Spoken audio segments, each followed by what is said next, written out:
Hi, my name is Dr. Mohamed Abdi. I got my award from Helena Kennedy Foundation approximately, I think it was 2004, 2005, and I'm currently working as a doctor in London. So I went to school. I started in year 9, in middle of year 9. I didn't speak any English when I came to the UK. I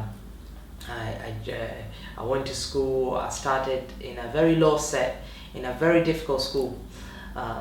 When I started, I remember my aim and my aspiration was always to do well in education, and always wanted to be a doctor. During that time we lived in, I remember it was a small room, me and my brother sharing, and it was it was full of damp, and I didn't have a study table, and all I had is I always laugh at this, I say that I had a black and white TV, and that's the only thing I had, black and white TV, a small black and white TV with a small little aerial that I used to use my hanger as a aerial. So, and I used to sit there, I used to put it next to my lap because I never had a table at all to study. As a father figure, I have to look after my three younger brothers. I have to help mom cook and wash stuff, and then I'd help mom do things, and my mom used to work as a cleaner, and I knew the only way was to try and do well in school, to try and make it. Maryland biscuit, and I'd eat Maryland biscuit, 3 biscuits a day for my lunch. So I'd buy the 58p Maryland biscuit, and I'll have 3 Maryland biscuits a day with a can of like Coke, which is like 40p. So my lunch used to be like 80p or 50p. There's days obviously you would go hungry, you don't have anything, but I can't cry to my mom. I had to be strong. And when people say that poverty, you can't find poverty in England, I laugh. I think it's quite common that you see poverty in England. People don't believe that, so I can able to connect and see. My heart aches when you see a homeless, you know what he's gone through. I recalled when one of my science teachers asked me, they said to me, what do you want to do? And I said, I want to be a doctor. And in fact, she said to me this, I'll never forget it. She said, I don't think you'll make it in medicine, and I think you have to lower your aspiration a bit more for that, because it made me gain that, I wanted to get that fight and to prove that I can do it. So I then went to college. In Colston College, that was my first step where I think things started to change. I had, you always have amazing teachers. I had teachers who would motivate me, don't worry, you can do it.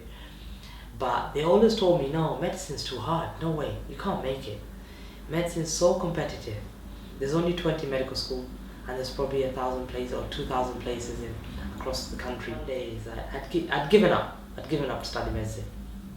So what I did is I thought, I'll never make it, because everyone else is telling you can't make it. I thought, I'll probably do something else. I'll study biomedical science or something else.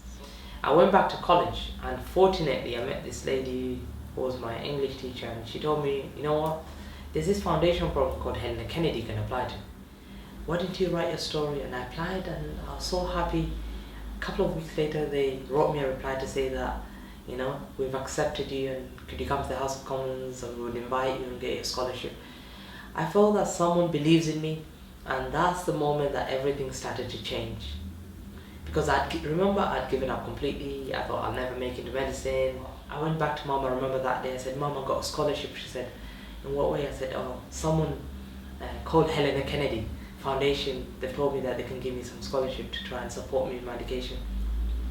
And it's not the financial part that's more important, it's to know that someone else believes in you. I remember I went to St. George's University, and I started to study there. In my first year I did extremely well. I worked so hard, it changed completely my morale. And during that second year of medical school, we were left homeless. Complete homeless. My mom, my 3 brothers and myself were left completely homeless, didn't have a place to stay for a period of 3 months. This was in my medical school. And for me, that was the hardest point. My mom used to cry day and night, and I used to be a father, I had to be a father figure. I can't give up. I can't give up.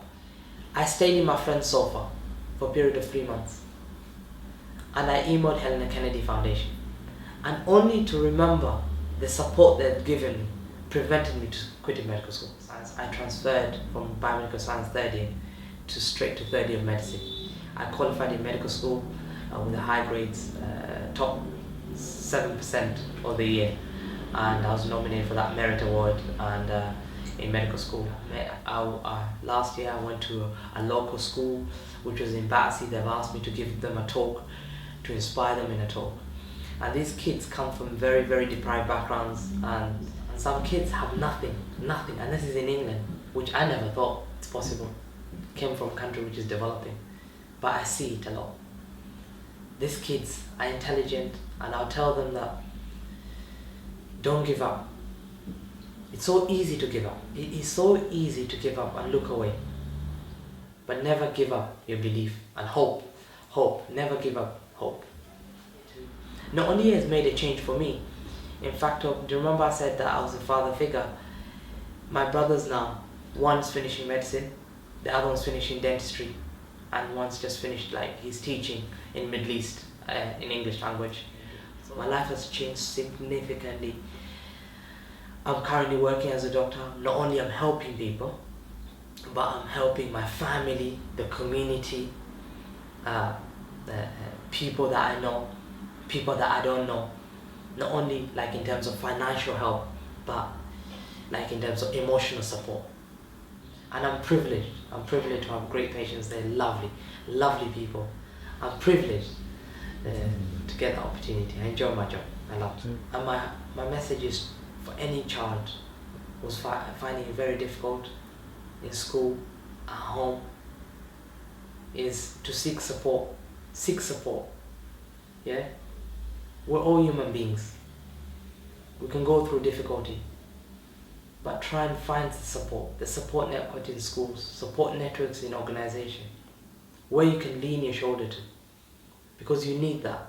You need that to make it, because the choice you make now is the choice you make for your children and your children's children and your children. That's why I say I don't feel I'm proud of myself until I've achieved. This is not a great achievement until I've helped more people. My path was probably used as an obstacle to help more. Because I don't think that you make a difference to one person. You make a difference to a whole generation.